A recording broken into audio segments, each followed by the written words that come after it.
Hey guys and girls, Bored now back with you. On this video I will be talking about Yellowjackets Season 2, Episode 2, Freudian slip there. It is called the Oedipal Complex. After a very solid season opener last week, this takes things to the next level. This is a wonderful hour of TV. I'd say this is right up there with some of the best episodes that we've seen from this show.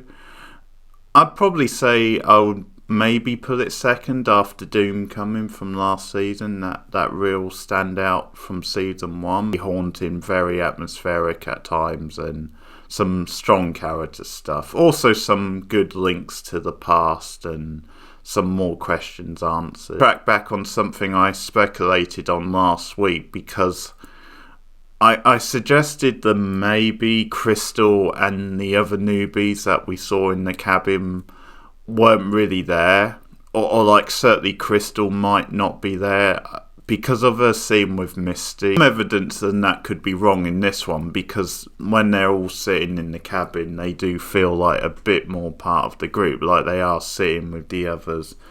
Also, Misty talks to one of them at one point. He blames it on her. It's the scene where they find out that someone has used the pee bucket to go toilet, to go poo. It looked like a male or a female poo, and Travis like, that is so not a thing. But that's typical Misty to really, if that is a thing, know about it, but also to go there.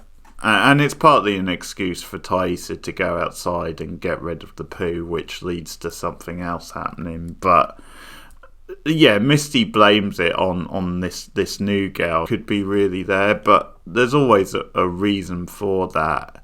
I'm still sticking with my prediction, and Crystal could be imaginary, could be in Misty's head. So we'll see about that. Now the other one, the one with the short blonde hair, I forgot she was actually spotted last season. She was seen in the background of the group last season, so clearly she is meant to be real. More stuff with Shauna and Jackie, and one of the big things at the end of the last week was just wondering how much further Shauna's going to go with this after she ate Jackie's ear. Actors playing off each other is really great stuff to see, because at this point they've been working with each other for a while and they just have a very natural chemistry. And once again, it's a very intense scene, the way Jackie's confronting Shauna about taking her ear. What did you do with it? And Shauna's trying to like dodge the question. Shauna braiding Jackie's hair, which is once again memories of the past. Like they mention memories of Homecoming, Pump Up the Jam, which was another big 90s tune, and Gummy Bears. So that's quite the combination there. Disturbing like end to the scene where it ends up with Shauna with a knife. It appears as though Jackie's got the knife, or there's a visual. Once again, carefully slips between like dark and light in many ways, and it ends up in a very disturbing place where it's revealed that Shauna's actually got the knife, and once again presents her as being potentially too unhinged. Things come to a head when Taissa later on in the episode finds Jackie's body in the cabin and sees just what Shauna's been doing to it, and it's just the little touches of her braiding her hair, different things she's done to her face, like taking the ear, which just makes this whole thing really disturbing. Taissa says, this is not healthy, we've got to bury the body, it's a way for you to move on. And she also makes it like quite potent, where she says, this is not good for you, it's not good for your baby, which is a strong moment, and it definitely shows that Taissa is looking out for Shauna. Is like there is a morality to it. She's not just being like up herself. Snow and everything, they can't really bury the body, so they decide to cremate it. And this is important for where the episode ends up. So when you see that ending, I like that it was circumstances that got them there, so it was quite a natural progression. It didn't feel too forced. So there's a big fight and there's a lot of tension, but in the end, Shauna's persuaded that this is the right thing to do. He insists that Jackie keeps a jacket on, and there's something sweet and symbolic about that. It's a fitting tribute to her friend, curating Jackie. And then later on that night, fire intensifying and like getting out of control, and the group of girls are all drawn to the same spot outside the cabin in the middle of the night, and they find Jackie's body, which is, let's just say, crisp because of how heightened the fire has become, how intense it's become. And Shauna has this really dark line, which is, she doesn't explain it, but just says she wants us to. And you soon get where the scene is going, because we cut to this very symbolic scene of all the girls, including Travis. He's there as well. And they're dressed in very religious style get-up, almost like Romans. And they're at a table, and it's recreating that famous religious imagery. And yeah, the implication is that they're eating Jackie's body, like remains. That's what Shauna meant by she wants us to. So it's all very like disturbing, but it's one of those places where we figured this series would go at some point, where they would be so desperate for food they probably would resort to cannibalism. It was only really a matter of time. Now, the way this all comes about has a particularly spooky and twisted air to it. Part of this is being driven by supernatural means, something going on with Lottie, without doubt. The way she continues to have influence on Travis has come out of a desire as well. All being drawn to this spot has this sort of supernatural, mystical air, and the way it all goes down. And Lottie's right there as well at the table, sort of overseeing things. Very notable that she's sitting next to Shauna, and they get the perfect choice of music. Once again, it's Climbing Up the Walls from Radiohead, from OK Computer, which is definitely one of the most haunting songs on that album. It's the perfect use of it in this situation, and it's a really grueling end to the episode. Very symbolic. And then Ben is the only one who doesn't partake in this. He sees it and he's freaked out, as you would be, and he returns to the cabin, shuts the door, and he is absolutely terrified. Nice bit of acting. Natalie is becoming more concerned with Lottie and her magic and the influence it's having over Travis, to the point where she raises the concerns with him, which causes a rift, and they end up going off directions.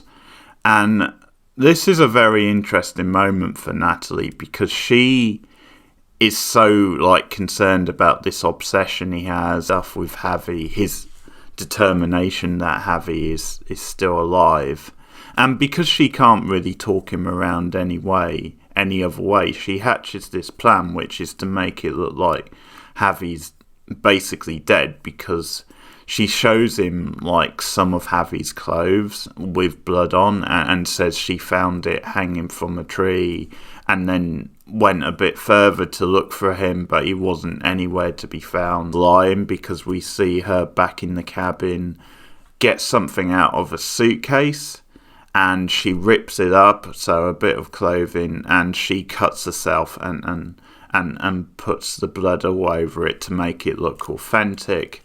And because they're out in the wilderness, there's no way for Travis, if he was suspicious, to really double check this. So that all works. But wow, what a bit of a screwed up thing for Natalie to do. Really extreme, going to these lengths to... And some of it is out of jealousy, because she's obviously in a relationship with him, and there's a little bit of jealousy towards Lottie. It's not just that she's looking out for Travis. Her act here looks quite selfish, even though you can see why she does it, and it's certainly quite effective at the time, because she convinces him then he probably is gone. They return with the bit of clothing and they put that on the fire as a way for him to say goodbye to his brother. Now, let's keep a track of this and see, because there's still been no concrete evidence apart from the fact that it's been like 2 months now, so it's unlikely Javi would have survived, but there's been no other concrete evidence, so you just sort of wonder if there is a twist in the tale and that he might still be out there somewhere. He's starting up with, well, but he's still alive. Javi's still alive, I know it. And Natalie gets pissed with her once again. Burn the bit of clothing along with Jackie's body. Sex later on. Now, I'm assuming this is them having sex for the first time. I don't know, because it's been a couple of months gap between seasons, but possibly because they've been preoccupied with looking for Javi and other things. And we know in a previous episode they tried to have sex and Travis couldn't go through with it. So I'm going to assume this is their first time actually doing it. And it's important because of what happens in the scene, because we see flashes of Lottie appearing to Travis as he's having sex, and this weird, like, trippy imagery. So once again, trying to, like, show us that then Lottie is having influence over Travis. And it's this which is cut between the fire getting more and more bigger and more intense and burning even harder. So it's a little bit of a teenage angst metaphor. It's almost like their passion is like driving on the fire. That's maybe one of the nitpick type moment, because that's a little bit on the nose, that metaphor. But I did love everything that came out of it and the end of the episode. So that's that stuff. Some pretty interesting stuff with Natalie and Travis. You'll have to let me know in the comments what you think about what Natalie did. Can you understand it? Can you justify it? But it once again adds more layers to Natalie now, because one of the reasons why she's having so much problems and is probably the most messed up of the adults now in the present, I think, is because of all the guilt. It's not just what they all went through, but it's to do with the guilt of some of the things she did out there. And this is a good example. Aissa and Van, I actually forgot last week they had a couple of pretty powerful scenes where they were trying to get intimate, but once again Van is still recovering from her injuries.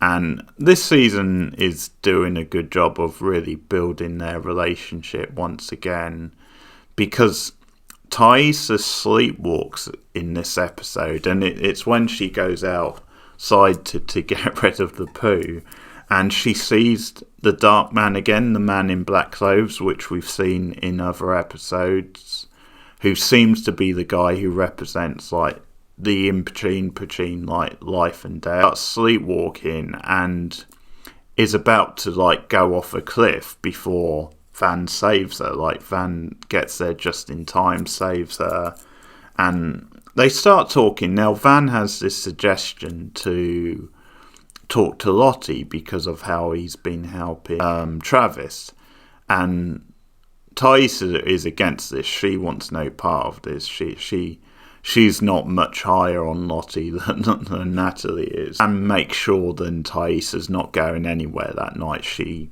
sort of plants herself on top of her as they drift off to sleep. So that's a nice little beat for Van.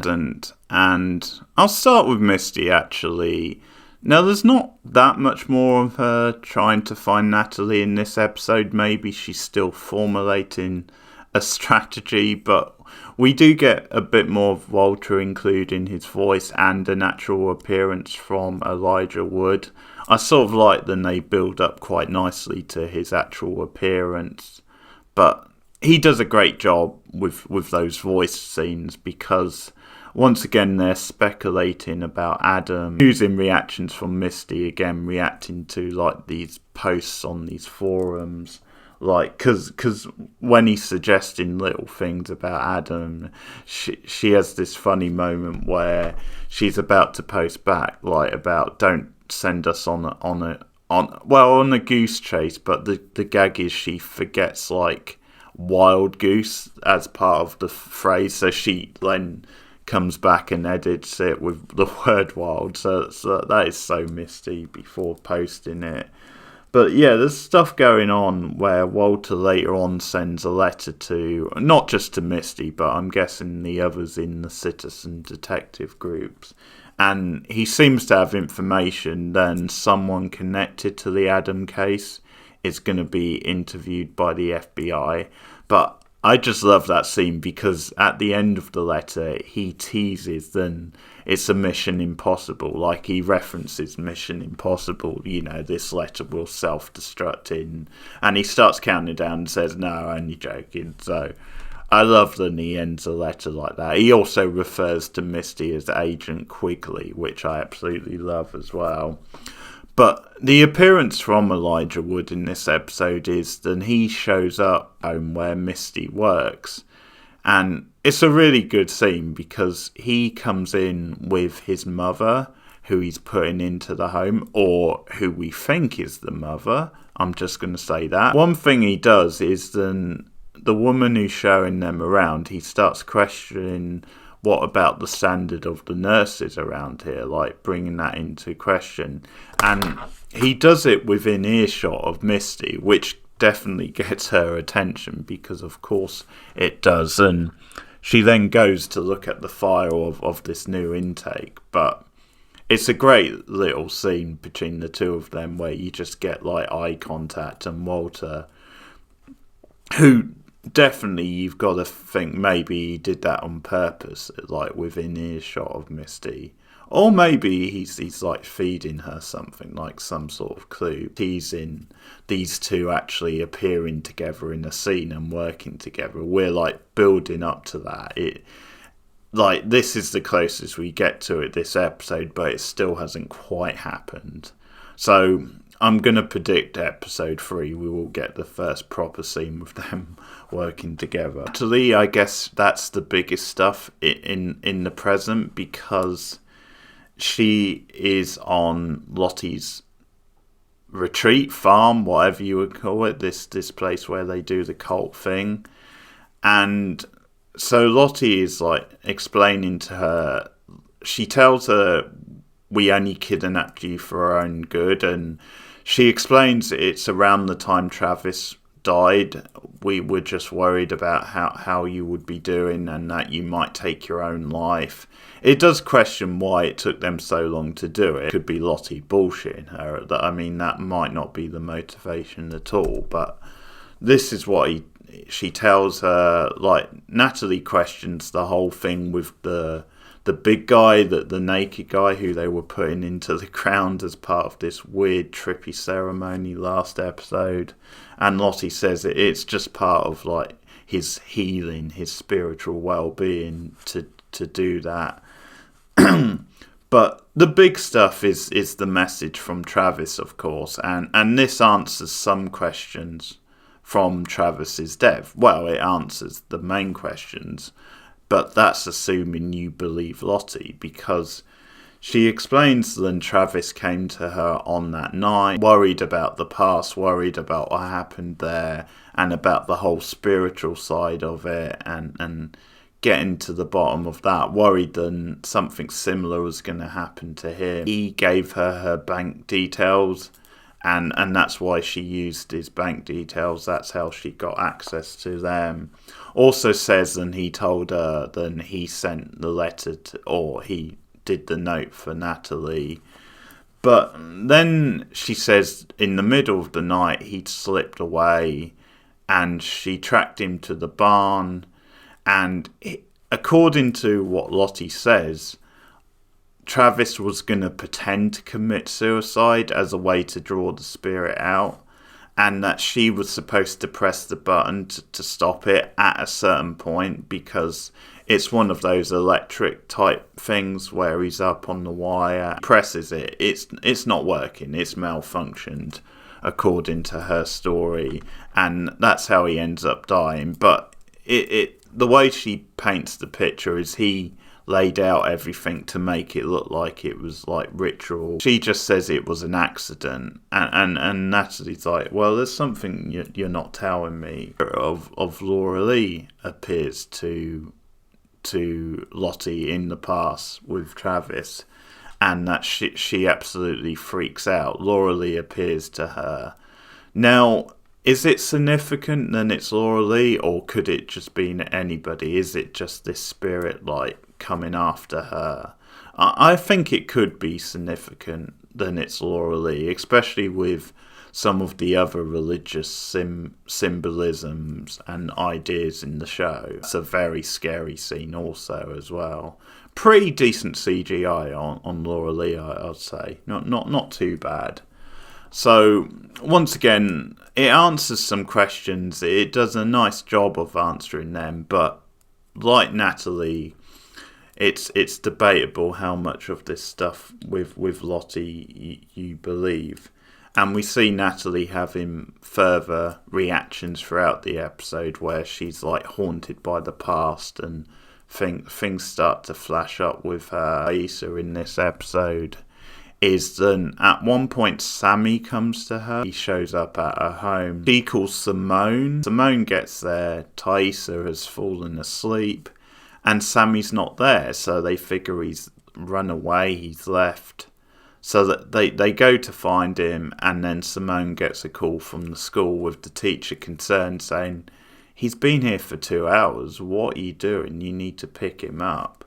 So it's revealed that this was in Thaisa's head. Just goes into a trance, and she crashes the car with her and Simone in it. So bit of tension there, whether they're going to survive to the next episode. I'm assuming at least Thaisa will, but let's wait and see.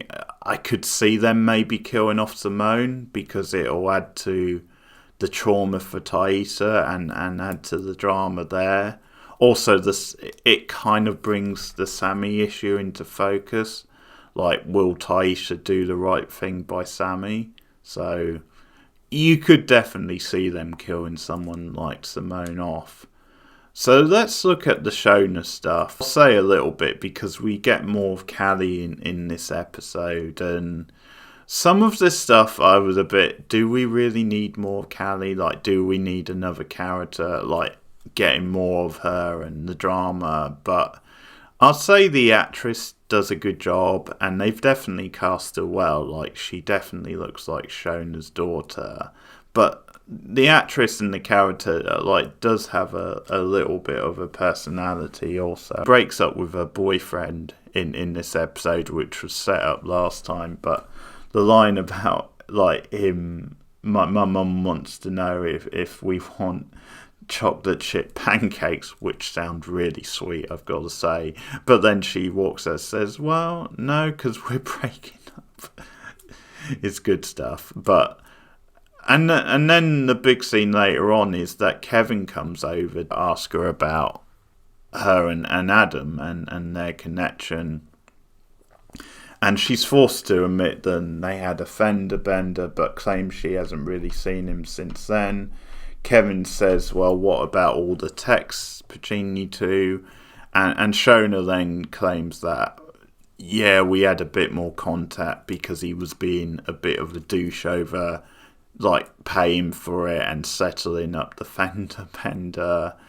And interesting moment for Callie, because she then intervenes because things are getting a bit slippery for Shauna. So she actually steps in and says, we've got to leave soon, Mum, you know, to do that thing. And Kevin just makes it clear that he'll stay in touch if he's got any further question.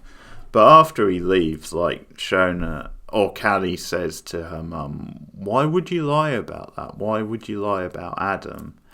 And Shauna has this thing about cops tend to be pretty sexist, especially in small towns. He found out about the affair with Adam, he would just assume the worst. He wouldn't just assume it was an affair. He would, like, treat me as, like, suspicious. And then Callie calls out, oh, so you're doing it for feminist reasons.